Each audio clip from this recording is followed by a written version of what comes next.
We've got a lot of dense clinical ground to cover today, so here's our roadmap. 1. Prostate anatomy and zones. 2. Stones and prostatitis. 3. Lower urinary tract symptoms. 4. The diagnostic workup. And finally, 5. The 9. Prostatic hypertrophy. Let's get to it. Section 1. Prostate anatomy and zones. So check out this stark clinical divide right inside the gland itself. On the left, we've got the transitional zone. This area surrounds the urethra. It's packed with short, unbranched glands, and, crucially, this is the primary spot for benign prostatic hypertrophy, or BPH. Because it sits right there, when it swells up, it literally squeezes the urethra. Now, contrast that with the peripheral zone over on the right. This part has long, branched glands and hangs out mainly behind the urethra. This is your most common site for prostate cancer. And here's a crazy fact. Because BPH surgeries often leave some of this peripheral zone intact, a patient can actually still develop prostate cancer even after having a portion of their prostate removed. Now, thinking about the surgical side of things, we absolutely have to talk about the verumontanum. Basically, this is a distinct little bulge located right in the prostatic urethra. Why does it matter? Well, it acts as the absolute point of no return for surgeons doing a TURP, a transurethral resection of the prostate. If a surgeon goes distal to the verumontanum, no way. Doing that risks injuring the distal urethral sphincter, which means permanent urinary incontinence for the patient. A real game changer. You know, this really highlights why knowing the anatomy is absolutely crucial in the OR. As that transitional zone swells up in BPH, it squishes the other zones outward, creating what surgeons actually call a false capsule. Tucked right between this false capsule and the true capsule is the prostatic venous plexus, which bleeds like crazy during surgery. On top of that, the nerve bundles that control erections, they sit right outside the capsule, posterolaterally. Clip those and you're looking at erectile dysfunction. But get this, the most common complication after a TURP is actually retrograde ejaculation. That happens because the surgery can render the bladder neck incompetent, so the ejaculate just flows backward into the bladder instead of out. Wild, right? Moving on to Section 2. Stones and prostatitis. Okay, deep inside the prostate, we find these fascinating little structures called corpora amelia.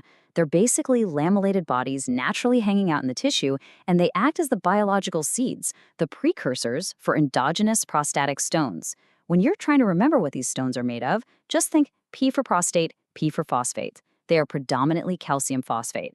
But hey, the good news, they're usually completely asymptomatic. We generally just stumble upon them incidentally during other workups.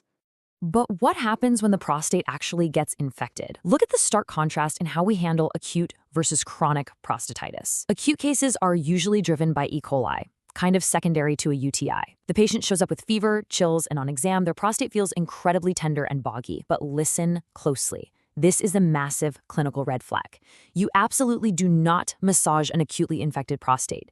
If you do, you risk pushing all that bacteria directly into the bloodstream and causing septicemia. Chronic prostatitis, on the other hand, is more of a dull pelvic ache, usually stemming from repeated or poorly treated acute attacks. But here's the common thread. Both require seriously long antibiotic courses. We're talking up to 6 weeks for chronic cases. Why? Because that prostatic capsule is notoriously stubborn and really tough for drugs to penetrate.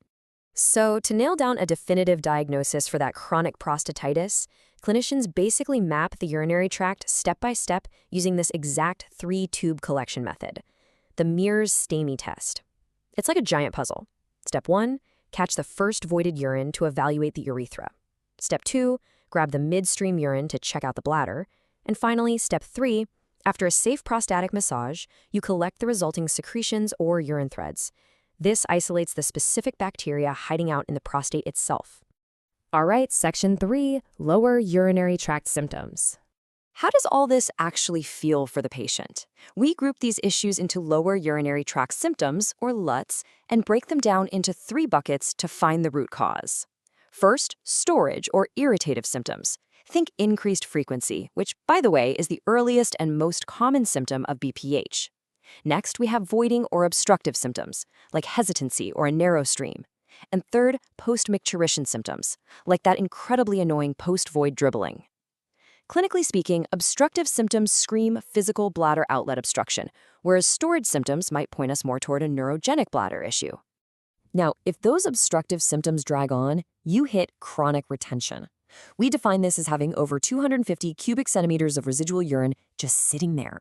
Here's the crazy part. Because this tension builds up so incredibly slowly over months or even years, the patient actually feels no pain at all, even with a massively distended, palpable bladder. But hold on.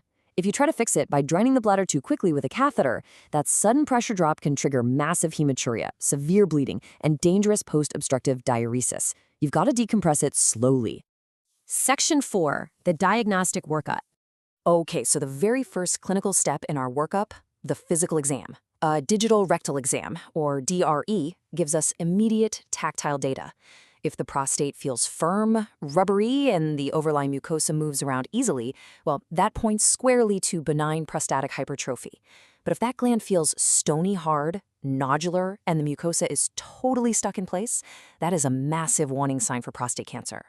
Honestly, this simple tactile difference dictates the entire workflow that follows. Right after the exam, we check the blood, 0 to 3 nanograms per milliliter. This is the normal prostate-specific antigen, or PSA range, for your average 50 to 69-year-old guy. If a patient walks in with classic BPH symptoms and their PSA sits comfortably in this zone, we can usually just go straight to treating the BPH. No need to put them through a biopsy. However, if that PSA creeps up past 3 to 4 nanograms per millimeter, we pivot. A 12-core biopsy becomes the gold standard to rule out cancer.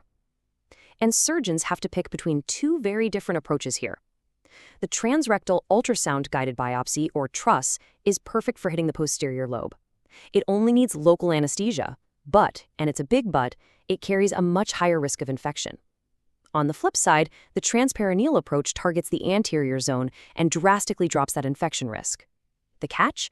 It usually requires general anesthesia. Sometimes, though, the initial picture is just muddy, right? For those advanced clinical cases, we have to look deeper. We check the fractionization and, critically, the velocity of the PSA to see how things are changing over time.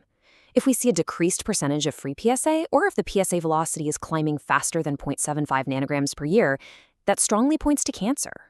We can also check the actual urine flow rate with uroflowmetry. If the flow drops below 10 milliliters per second, that objectively confirms a physical bladder outlet obstruction. It's all about the data. But here's a curveball. Symptoms don't always guarantee a diseased prostate. We absolutely must rule out rare conditions like Marion's disease, sometimes called prostatism sans prostate. This happens in younger patients who show up with severe obstructive symptoms. Why? Because they have a thickened internal sphincter. Their actual prostate gland is completely normal. It really keeps you on your toes. And finally, Section 5, benign prostatic hypertrophy. Let's unpack BPH. It's essentially a two-front war on the urethra. First, you've got the static component. This is an actual, physical, cellular overgrowth happening when testosterone converts to DHT via the enzyme 5-alpha reductase, which drives stromal hyperplasia. Second, you have the dynamic component. This is an excessive, tight squeezing of the smooth muscle inside the prostate, driven by alpha-1A neurological receptors. Grasping both of these components is absolutely crucial because modern medical management targets both the hormonal growth and that muscular tension. As that gland physically grows, it mechanically wrecks the surrounding plumbing. The urethra doesn't just get narrow, it stretches out and forms this exaggerated posterior curve. This makes routine catheterizations uniquely difficult, meaning you literally have to use specialized curved tools. Upstream, the poor bladder has to pump so much harder against this roadblock, leading to a thickened trabeculated bladder wall. And if we just ignore it, that high pressure backs up all the way to the kidneys, causing bilateral hydronephrosis and eventually potential renal failure. So, how do we manage this logically? We synthesize the patient's subjective experience using the International Prostate Symptom Score, or IPSS. It's an objective numbering system that tells us exactly what to do. Mild scores from 0 to 7, we just safely observe. Moderate scores from 8 to 19 push us to start medical management right away.